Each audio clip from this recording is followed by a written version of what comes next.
Привет, друзья! Меня зовут Tulegen Baitukenov. Сегодня мы записываем интервью с Joan Borsten. Она работала журналистом в Лос-Анджелес Таймс и брала интервью у таких великих кинематографистов, как Франсуа Трюфо, Федерико Феллини, Ингмар Бергман. Затем она вышла замуж за известного русского советского актера Олега Видова и сделала о нем документальный фильм недавно. Сегодня мы расспросим о нее об этом документальном фильме и о том, как работает киноиндустрия. Вперед!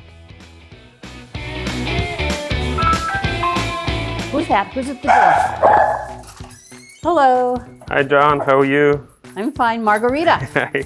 Meet Tulegen. When Oleg's oldest son came here, he sent us all of these, and they were given to his mother by Brezhnev. Yeah, great. And this is very heavy. How can you pour water out of this? Look. So this is actually from Soviet nomenclature, like Soviet establishment. It was a gift from Brezhnev. Right.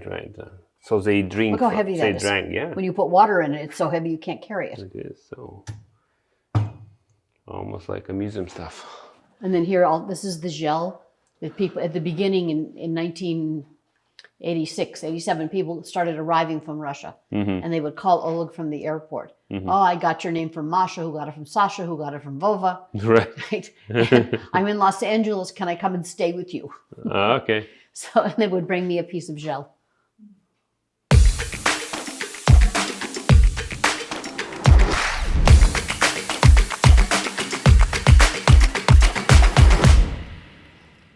The first question I would like to ask is, you actually dedicated the last couple of years making the documentary about your husband, Oleg Vidov.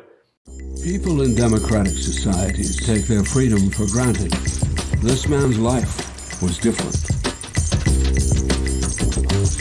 He was the most popular young actor of his generation. Тебе трудно, сынок? Да, хозяйка.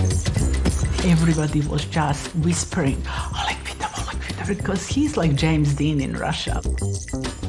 How did it work out? Are you satisfied with the result? I'm satisfied with the film. It won a lot of awards. I wasn't satisfied with the distributor. I didn't think they were doing a good enough job, so I took the rights back and I immediately sold to Australia and to the Italians. And now, when the Australians start broadcasting, I think I'm going to close the deal in America, so everybody in America can see it too. So, speaking of rights, so at the very beginning, you made a contract with distribution firm and company, and you just gave all the rights to the documentary. Right, and then I took them back. Okay, and what was the deal in the very beginning? Like, you giving them rights, and what instead, like, there was a certain... So they were very excited about the movie, and they gave me a list of countries that they could sell to and how much it was going to be worth and what my part was. And then the person who was the lead salesperson left. She was the one who was the most excited. And the people who were left behind just didn't understand the film. So that's why I asked to take it back, and they gave it back to me. So speaking of that, distributing and expenses, you actually made that documentary on your own money, right? Half was mine and half was Oleg's. Okay, and was it like intended, made by purpose from the very beginning, or you were trying to attract some money from investors, like from outside, or you knew like from the very beginning that you're going to spend that money? I didn't think I was going to spend as much money as it cost, and I did a GoFundMe, but that was really more to raise interest. I didn't think anybody was going to give me $1 million. When Oleg passed, he'd been writing his autobiography for 3 years. And I couldn't read it because it was better Russian than Google Translate can deal with. So I had to find a translator. So I searched who is the greatest translator of Russian literature to English. And so a name came up in New York, and I called her, and she said, I'm really the top of my profession. I don't have time. But send me 10 pages and I'll tell you which Russian translator could do a good job. And then she called back and she said, I want to do this myself. But it's now February and I'm not free until October. So I said, okay, because I don't know what it says. And then in April she called me and she said, I finished it, I couldn't put it down. So that was interesting, and now I could read it, right? And when I could read it, I thought, this could probably be a good documentary. And then I think you know that he left me a list of 60 people in 8 countries that I should interview to finish his book. So as I started going around interviewing them, we filmed all the interviews. And then I found a director, a very famous Australian director. And I found a lot of people to work with me who, oddly enough, they knew everything about the Soviet Union already. Because I think it would have been very difficult to work with a crew who had no idea about the Soviet Union. So Nadia, the director, her grandparents escaped from the Bolshevik Revolution. And the main editor was a cousin of Leon Trotsky. And the second editor, who also wrote the script, had done a film in Russia. And so it was kind of, I don't know, it was like kind of amazing that they all kind of came together. And then when, before we finished the film, COVID began. And so we didn't know how we were ever going to finish the film. And the main scene is when we call it the Great Escape, which is how he crossed from what was then Yugoslavia into Austria. And without a legal means to leave Yugoslavia. And we couldn't film it because everything was closed. There was the border between what's now Slovenia and Austria was closed. So we waited, and then when it was about to reopen, the Australian government told Nadia if she went there to film it, she wasn't going to be allowed back into Australia without going to quarantine for 6 months. So amazingly, there was really good technical equipment that allowed her to direct it from her office in Melbourne. And the only thing she couldn't do was control the drone. So that's how we got that scene. And then we still had 2 other interviews to do, one with an expert on the Soviet Union and one with Baryshnikov. So we got those done. And then we began to try to figure out what to do. And to my great surprise, the Moscow Film Festival asked to premiere it. I didn't think they were even interested in Oleg's story, and it certainly wasn't going to be the story that they wanted to tell. But it was a huge success. I was so proud. And then it started to go to other festivals around the world and win prizes. And it won about 7 or 8 of them.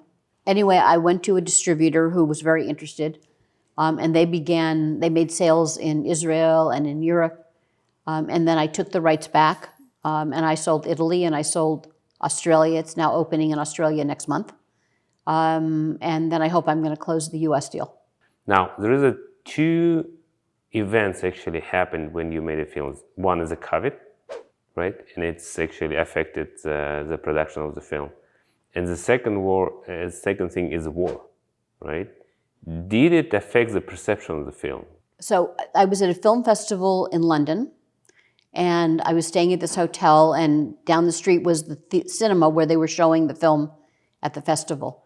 And I came back, and in the time between I left the hotel and came back, someone had painted on the wall in front of the hotel, nothing to do with me, Putin, get out of Ukraine. So a lot of interest was being shown in Ukraine. And so a lot of people were, saying, gee, I didn't know about the Soviet Union. But then after Navalny, it became there was like great interest. I was getting all of these universities asking me to come and show the film to their students, in one case to the law school, because they had no idea. It's one page in our history books now, the former Soviet Union. And suddenly Putin's bringing it back to what looks like what it was, and nobody can figure it out. So the film has become there's such an interest right now from the press in Australia, and I think that's due in large part to Navalny and what is going on in Russia. Okay, yes, I was asking because some people may take it as a bad luck when you make a documentary and you have a COVID hit in the production phase, and you have a war as a final phase when you're gonna need to distribute the film, right? So, but how do you consider that? Is it a bad luck, or just okay, it happens all the time? To me, it happened, but it may be that it's going to help the film. what was the first school I went to? I went to Cal State Northridge. And they were like, they were really excited. They applauded wildly. And then the questions started. And the questions were about this country that no one knew about. And then it just kind of grew from there. I went to Pepperdine and they wrote reviews. The students wrote reviews of the movie. And they said, we don't know about this. Or some of them said, I'm taking this class, the history class, and we talk about the Soviet Union there, but I had no idea. And then I go to law school at the University of Virginia, and there's a class in something called emerging markets. And so they were learning about, like when in the early 90s, when very enthusiastic Americans went to the Soviet Union and invested a lot of money to build industries and whatever that brought in hard cash to the Soviet Union or to Russia, beginning of Russia, and created employment. And then some governor or some mayor said, "Oh, I want that," and the Russian court said, "Too bad, we're giving it to the governor. We're giving it to the mayor." Okay, so now I suppose the documentary. So that was the very first documentary or movie, like at all, that you made, right? Like ever, or No. did you make something else before that? Yeah. Well, so first of all, when we started. When Oleg came back in 1991, I think, and said, we're going to be the distributors of the Soyuz Multfilm Library. I said, you're kidding me. But it really meant because the materials were in a terrible shape. So we had to digitally restore everything. That's production. Yes, yeah, right. And then we had to revoice. We had to figure out, when the Americans broadcast, it's mostly in broadcast half hours. So the episode has to be like 27 minutes or 23 minutes, something like that. And when the Russians made series, there were very few series, but it meant that we had to put 2 or 3 films together to be in that time period. So it was like being a producer. And then I worked on some other films as well. So it wasn't something. But it was the only one where I worked on where I was the producer. You're right. But it wasn't something completely new for you, right? You wasn't afraid of something, or kind of feel. I grew up in the film industry. Mm-hmm. My father was an executive at Universal, and he came to Hollywood in 1944. So I grew up in a film family, and that's all my father did. Starting from that, you started like your independent projects, such as that animation. And I know that it was kind of controversy in Russia about that rights for animation, right? Because it's like a national treasure, and you took it from them to United States. We didn't take rights in the former Soviet Union at all. But it turned out, I think, as you know, the law wasn't very accessible to most Russians. But Soyuz Multfilm had a lawyer who had looked into who owned the rights. Was it Goskino? Was it the Ministry of Culture? Was it Gosbank? Was it the Soviet Union? Who knows? But in the 1964 Civil Code, it specifically said that the legal entity that made the film owned the film and the film distribution rights. So nobody believed it. I mean, it was there, but nobody believed it. And then we had to go to court in France because Sovexport Film was selling the animation, they were selling Mosfilm, they were selling Lenfilm, and the judge said, yes, the rights belong to the studio, not to the state and not to Sovexport Film. And so that was like 1993. So that was when we knew that legally the studio did have the rights. Yeah, but you took that rights, and actually, not all of the people in Russia like it, right? The fact that American people took that rights for Soviet animation, like Russian, right, culture treasures. So, how did you react for that in the time? Well, we sued them a lot. And they lost. You know what? Oleg went to Soyuz Multfilm. It was 1991, and they said, we need a Western distributor. And he said, who better than me? And Right. they agreed. And so we made this contract. And the only thing was that the film materials were in terrible shape. They said in the contract that they were in excellent shape. Yeah. That Gosfilmofond had preserved them well. Ha, ha, ha. Some of them, you open the can, and it was just dust. Ah, okay, I got it. So we partnered with Baryshnikov, and who's certainly a symbol of Russian culture. And Baryshnikov brought in all of these famous actors to be the voices in English and Spanish and French. And as Yuri Norstein said in the documentary, our films were suddenly being shown all around the world, and we loved that.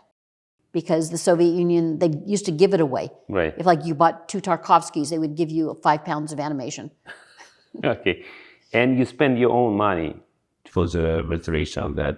And I always said that the money after Oleg passed, so half of it was his and half of it was mine. no, I mean for that animation, Yes, to restore the animation. Yeah. Now, did you just believe because it wasn't that obvious that it's very, valuable at the time, right? This animation, or you really believed that it's so valuable that you were gonna Me? spend your money? Yeah. Me, no. Every Russian in the world, yes. Ah, okay. So you knew that. What? You knew that every Russian is gonna see, because they, at the time they all said, they all came to me and they said, "Oh my God, our animation is better than Disney. Mm-hmm. Our animation is this. Our animation is that." And I said, "Really? Oh my God, I still don't know how I'm going to sell it." And what changed everything was that PBS bought it, and then the American military bought it to sell to show in American bases around the world because it was nonviolent. Oh. And the Russians were really upset because then they said, it has value, we have to steal it back. Okay. I know that My version of the story. Cheburashka was very famous in Japan. I know that, but as for military, I never heard. Isn't that cool? They showed the Russian animation in American military bases because it was nonviolent. Yeah. Yes, that's pretty. And had good moral that's pretty values. Interesting and yeah, okay.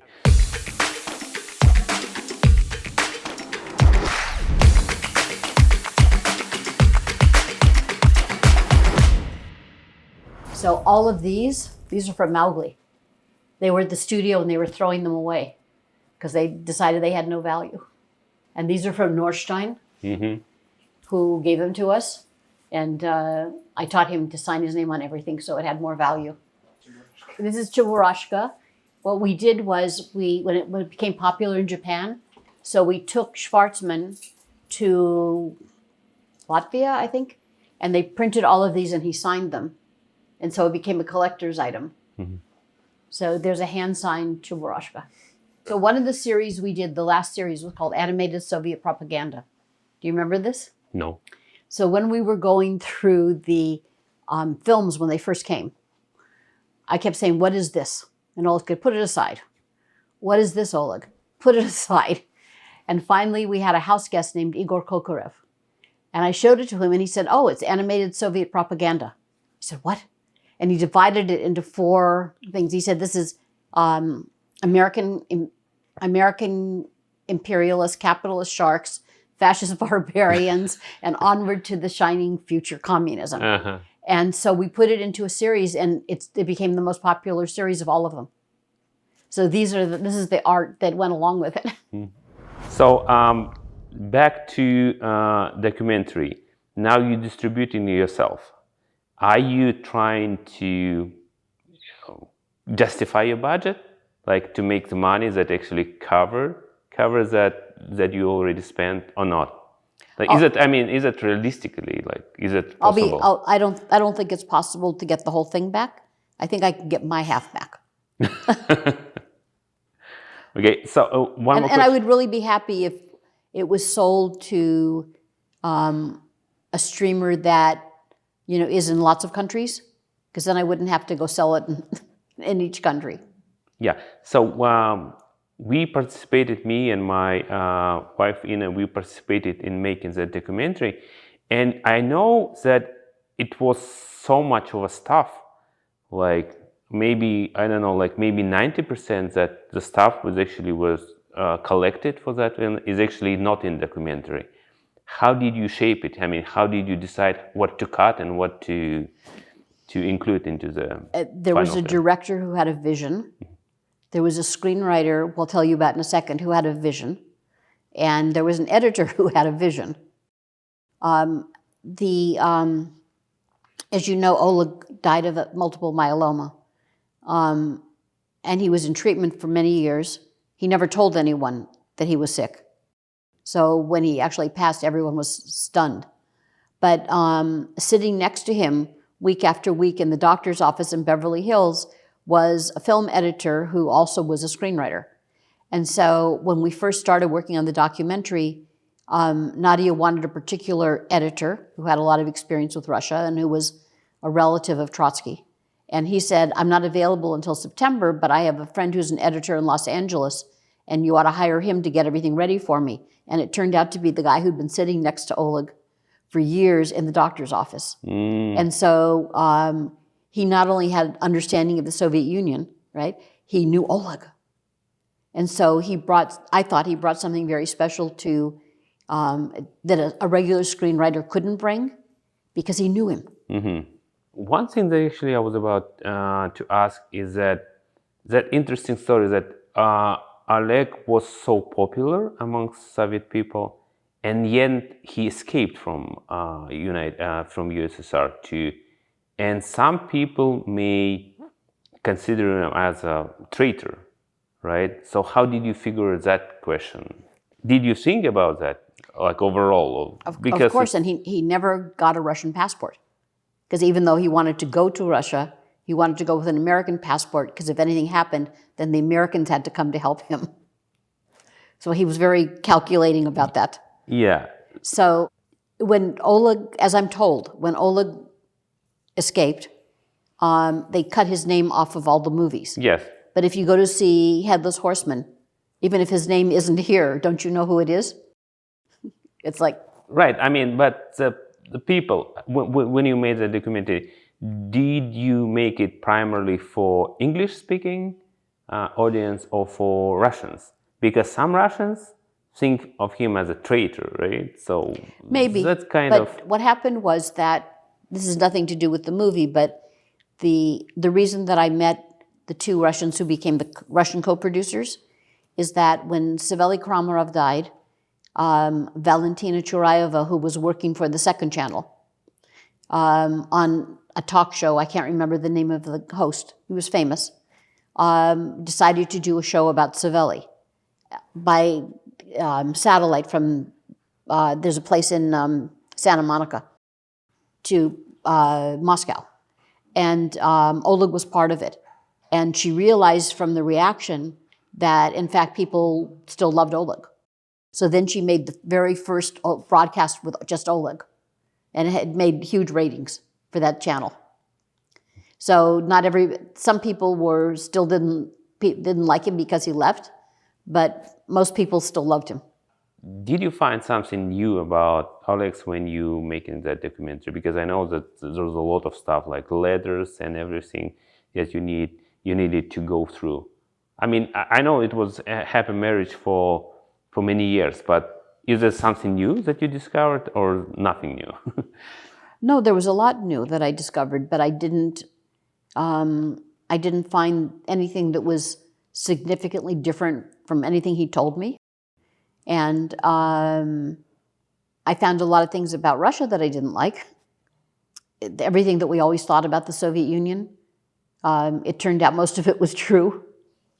And I kind of always thought, well, it's probably just propaganda. But as the people in Russia told it, when I interviewed them, it wasn't propaganda. And you could be very talented and somebody would say, well, I don't want that person around. And you would end up without a job or unable to do what you wanted. Just back to the documentary, I know that you invited Brian Cox to make narrator voice, and he's related to Russian kind of part as well, right? Because he wrote a book, From Salem to Moscow. Because he taught acting in the Soviet Union for 2 years. And then he wrote a book about having taught acting for 2 years and the differences between Western actors and Soviet actors. And then, so he wrote a book about it, and then the BBC did a 2-part series called Brian Cox's Russia. Okay, So he actually can, he was not my first choice at all, but the agent kept saying, you want Brian Cox, you want Brian Cox. And it turned out that he could actually pronounce everything properly because he lived there. And his daughter went to university in Petersburg.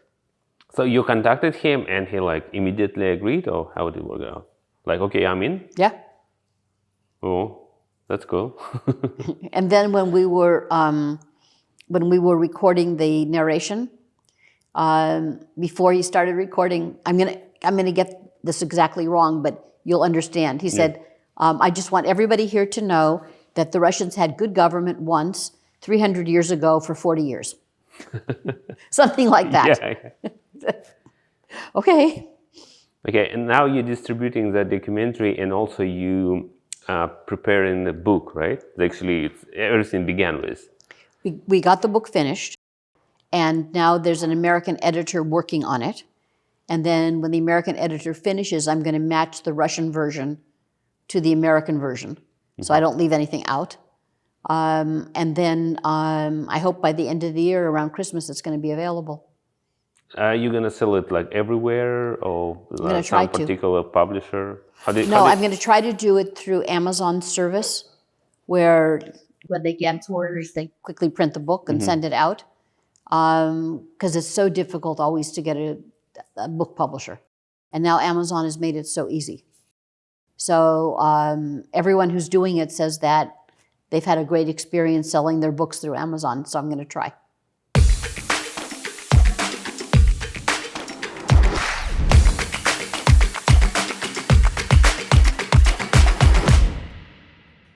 Since you made that project, do you consider making other projects? I mean, are you like very like involved that much that you would like to make more projects?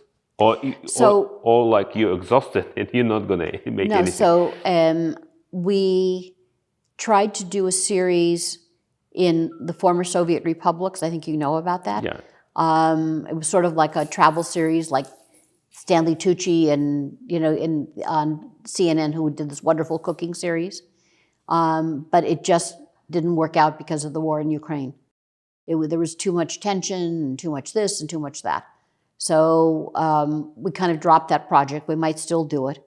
And now we're putting together a script for a project about the Middle East. And it involves a lot of knowledge that I have from when I worked as a reporter in those countries. And I have a couple of partners, and Nadia, I think, is going to be the director. Okay.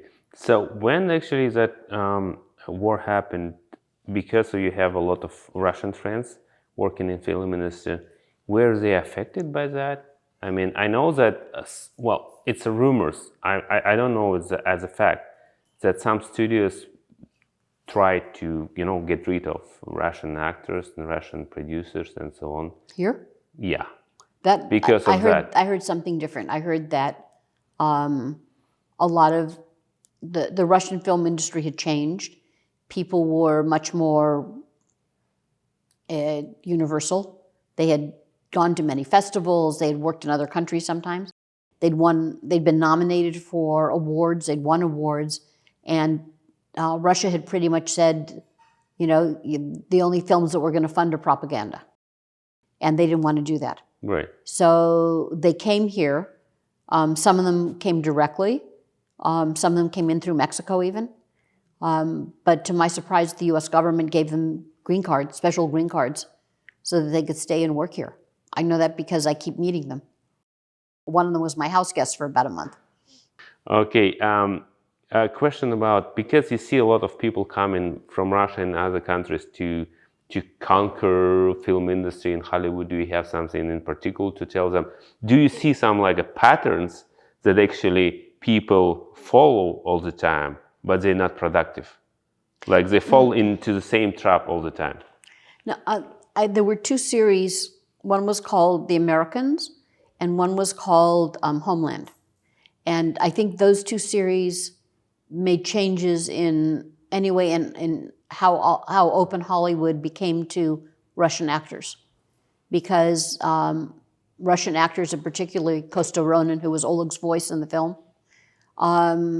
showed that they were, wonderful actors, and people followed them, and they fell in love with them.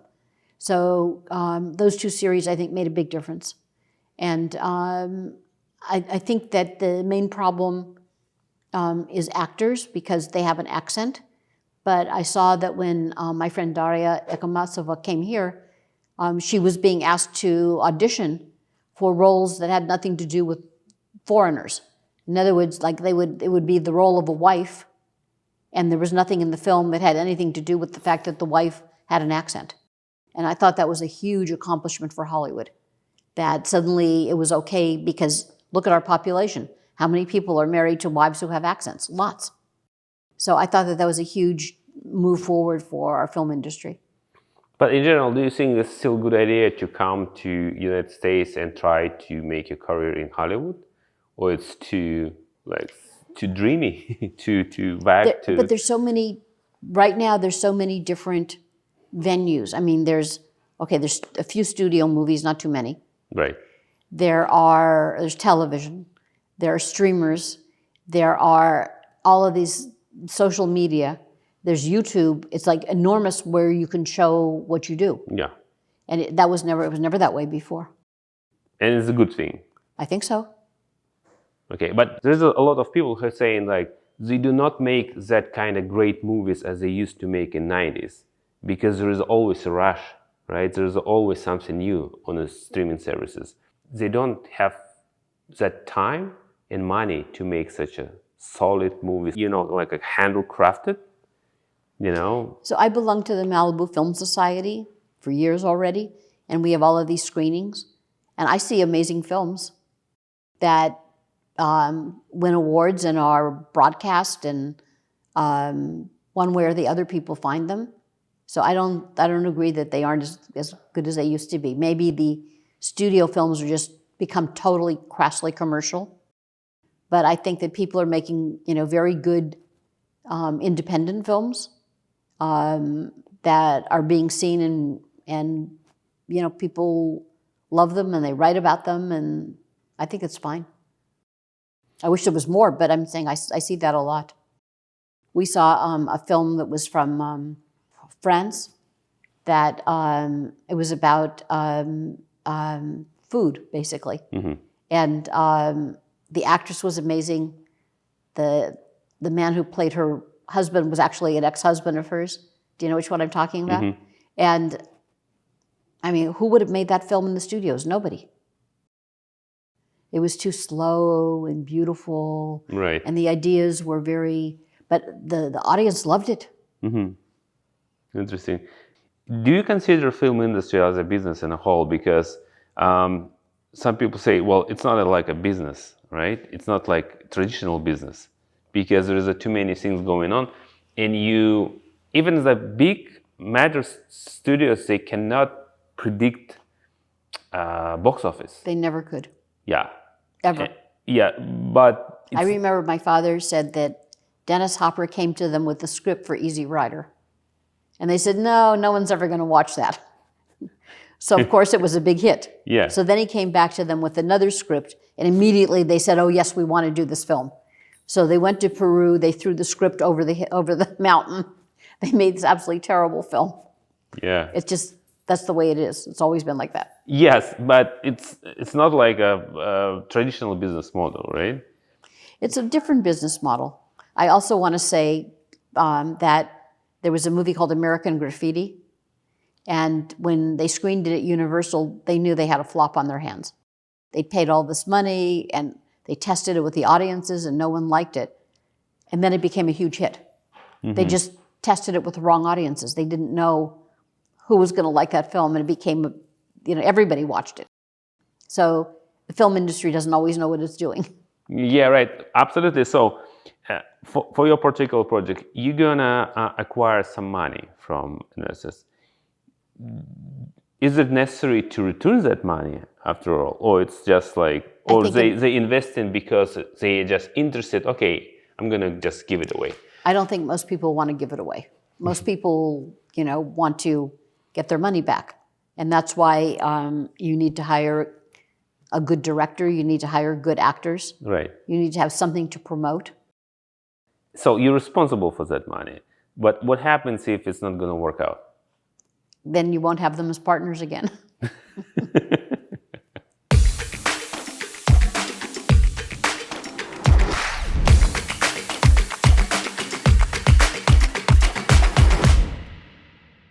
Okay, and also you worked as a journalist in Los Angeles Times, right? And you interviewed a couple of very famous and I would say great filmmakers. A lot. Yeah. So I worked for the calendar section, which was entertainment. And so I interviewed a lot of amazing filmmakers and actors. And part of the job was going to countries that most people here had never thought about in terms of film, and writing about their film industries and things that they were doing. We called that the politics of culture. It was an amazing job. I loved it. Okay, which one of these interviews you actually remember the most? Like, so maybe just have memories. So I remember Federico Fellini, who was like the smartest man I ever met. I remember Francois Truffaut. That was amazing too. I remember interviewing Ingrid Bergman. I remember interviewing, wow, I don't even know where to start. Just so many. So I interviewed Fellini. And here we are together. After I interviewed him, the LA Times sent me to New Delhi to interview his fortune teller. So it was before the internet, and Fellini used to send scripts to the guru. The guru would read them and send him back a letter and say, yes, do this film or don't do this film. Yes, really? Like every single script? Yeah, I guess, many scripts. So he showed me the script of City of Women, Città delle Donne, and he said, I told him not to do this film. There were going to be problems in production. He wasn't going to become very famous, and he wasn't going to become very rich. So, in fact, I think the leading man died during production, and they had to start all over again. And he didn't get good reviews, and he didn't get rich. So it was very interesting. And a lot of people wrote to the LA Times, and they said, what is the address of this guru? So you interviewed that guru. Okay, well, were you impressed by, is it like a woman or a man? No, man. His name was Ramakrishna Sarathy. And after the interview, he took my hand, and he said, you're going to marry a man from a strange country. Really? And I wrote it down, strange. And then the LA Times sent me to many strange countries, and I kept waiting for Romeo, and no Romeo. And then I went home to Italy, and there was Oleg. And he definitely came from a strange country. So you really do believe in that kind of esoteric stuff? Like I've never been to a fortune teller ever again or before. Okay. It just was that one time, and he said, show me your hand. Okay, that was very interesting. And then you actually, so you wrote for Los Angeles Times, and then how did you finish? I mean, why did you finish that job? So I met Oleg, and we fell in love. And he was on his way to the United States. When he went to the U.S. Embassy, they told him that you wait in Italy for 2 months, and then you'll have your papers and you'll go. So I asked the LA Times if I could have a job in Los Angeles, and they said there wasn't one. So that was the end of the Los Angeles Times. Okay. I wanted to say that this is from an answer to before right. The other questions. For me, it's a great tragedy that the negotiations with Russia about Oleg's documentary ended without a sale. Because, I get all of these letters. How do I see the movie? Why can't I see the movie in Russia? Yeah. And the truth is, I can't just send them a link and say, here, watch it, because it'll get stolen somehow and whatever. And I feel really bad about that because, you know what, his audience, they're dying. They're older. And there are younger people? Yes, but the people are basically older. And because it was so difficult in the end to negotiate, they lost the opportunity to see the movie, and that makes me very sad. So why it actually happened? Why it did not succeed? I mean that. I think because they were already getting ready to invade Ukraine, and things were changing at the. Like I just noticed that people were suddenly working from home. Why were they working from home? And they had all of these. We had agreed to sell them the film, but they couldn't edit it. And then all of a sudden they wanted this scene out and that scene out. Something was definitely happening, and I just couldn't take the risk. But I'm just sorry that it happened, because I would have loved to have, all of his fans in Russia being able to see the film.